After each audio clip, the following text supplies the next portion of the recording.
Good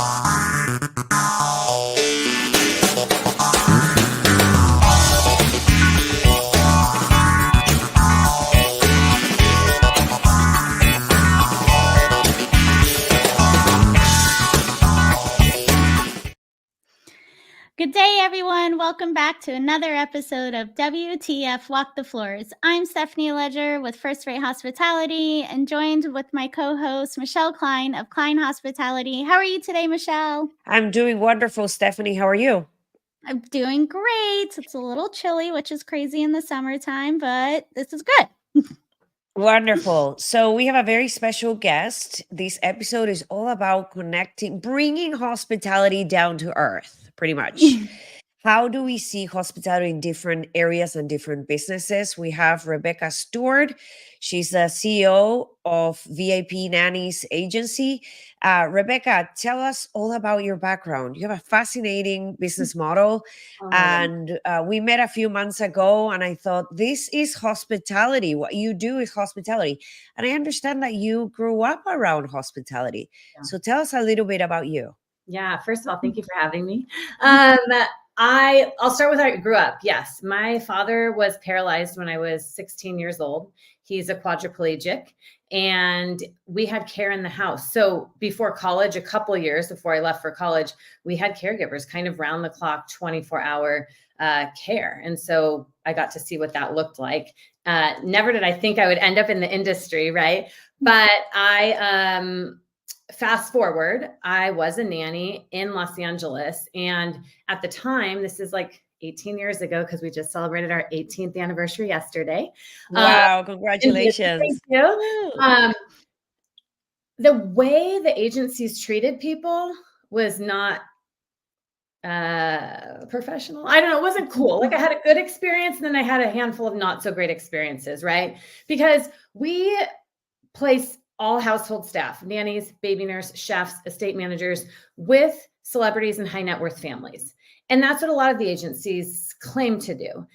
But they might treat the client well, but they weren't treating the candidate well. And I wanted to bring to LA people all across the board that were treated equally. I didn't care if you were, the Forbes billionaire or you were the house cleaner cleaning toilets. Like, everyone should be treated in that service mentality, like, equally, as we're trying to find you a job and finding the right staff for your home. Love it. And then, so let's talk a little bit more now in detail about your actual company and the services. So VIP Nanny Agency. So what would be you provide, and walk us through for if this is a potential client or candidate that is looking to join your company. Yeah. So families call us, and what we tell them is, give us your wish list. Like, don't leave any stone unturned. Tell us everything you're looking for from top to bottom and we'll ask questions, because a lot of people, honestly, they don't always know what they're looking for. They call and they think they have an idea, but once we kind of ask some questions and walk them through the process of, maybe you want they call and they're like, we want a college educated person. Okay, maybe we do, or maybe we don't, something like that. But we want a wish list of what the client is looking for. Then when we meet the candidate, what are you looking for? Like, I say, what's your situation now? And what's your dream situation? And then let's reel it back into reality. Like, everyone wants to make $100,000 plus a year, right? Like, who doesn't? But is that realistic? Or can you realize that if you make $45 an hour and you travel with a family and you probably work, a good amount of overtime, you're already going to hit 100,000.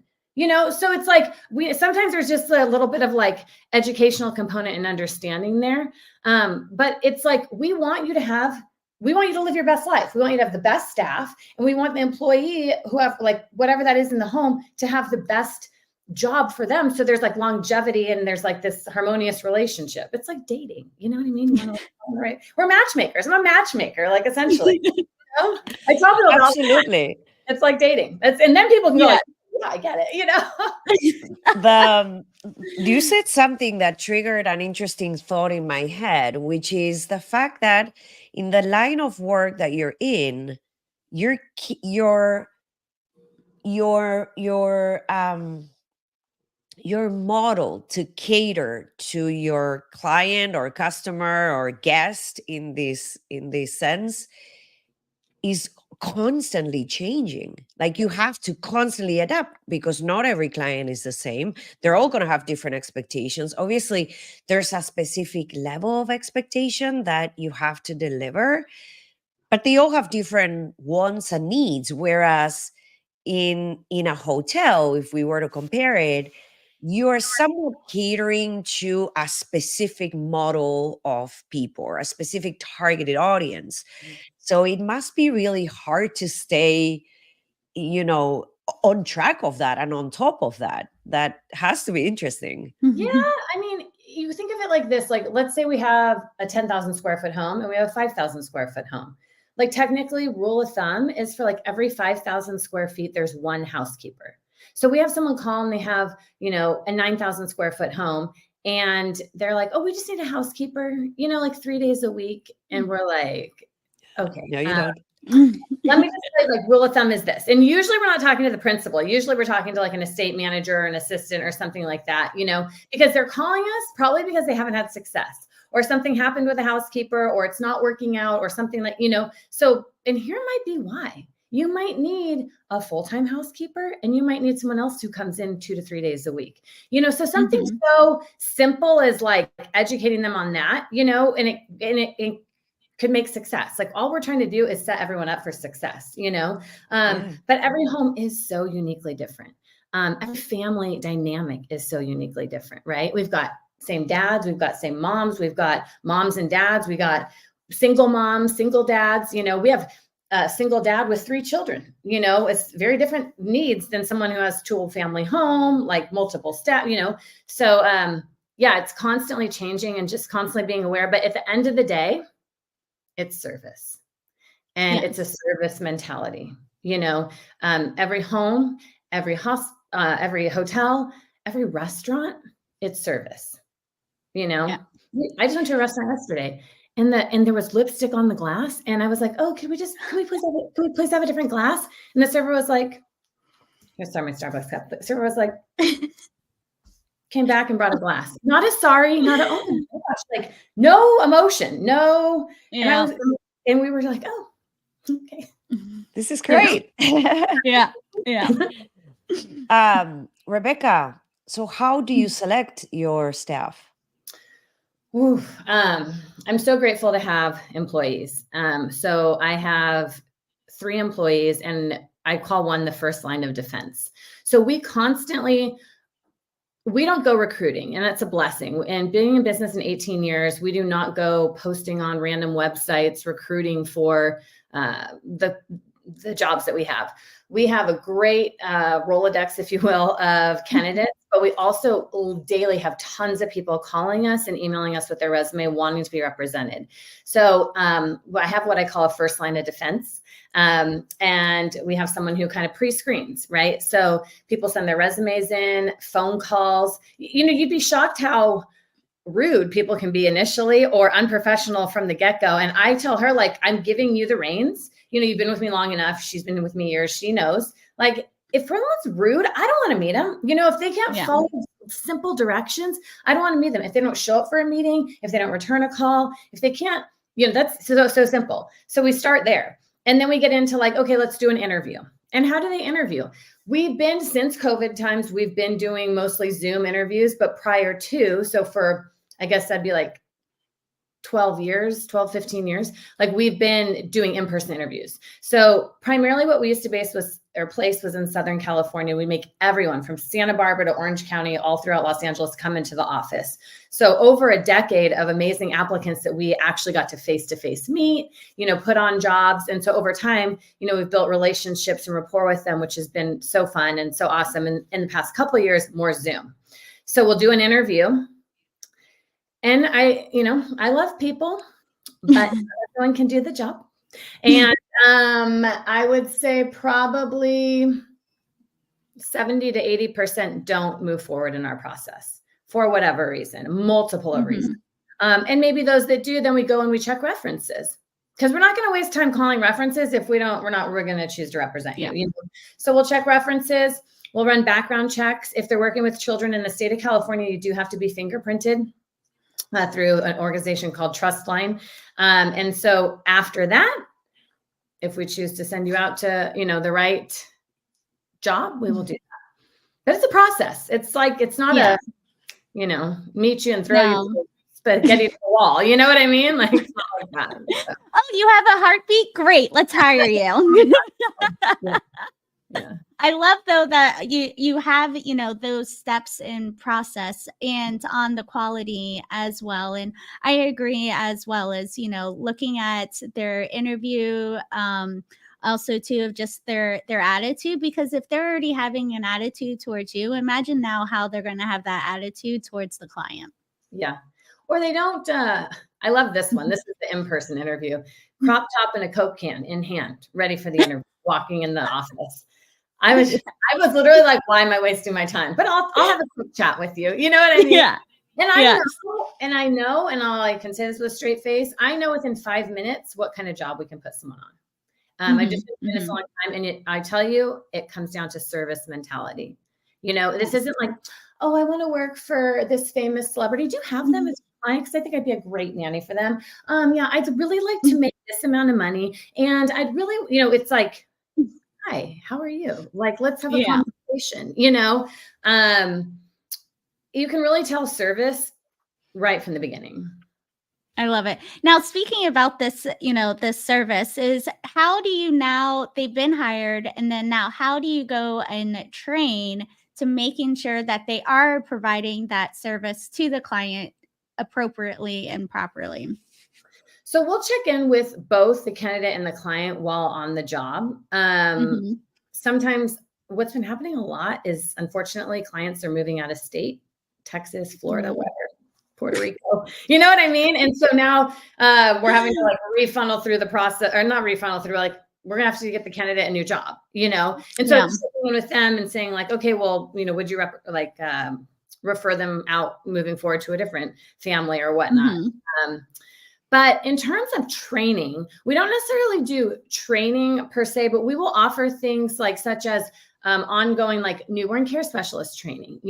There's great hospitality / housekeeping classes and courses that can be offered. It's not something that we would do in-house, but it was something we could refer out if people needed a little bit more fine tuning in their skills. I like it. And then, so you're talking about too, is with your check-in. So do you check in with your client quarterly, monthly, or just depends on the scenario? Yeah, it depends on the scenario, because sometimes it's a long-term position, and then sometimes people are only there for 3 to 4 months. It really depends on the length of the position. Oftentimes what happens with us a lot is that they'll call us hiring one type of person, meaning we're like a nanny. Okay, great. Do you do chefs? Yes, we can get you a chef. Okay. Housekeepers, because I think our housekeepers, it just kind of snowballs. So there's this kind of ongoing where we don't even have, not that we don't have to, but there's an ongoing relationship throughout each home, That's when you know that you're doing the right thing. Yeah, that is. And you're knowing your people are representing you well, right? Because at the same time, I always say this, if we're choosing to represent you on a job, it's that same relationship. We're saying you're representing our company. You're representing my business. You're representing the gals in the office who've worked hard to get you the job. This isn't just you on the job performing.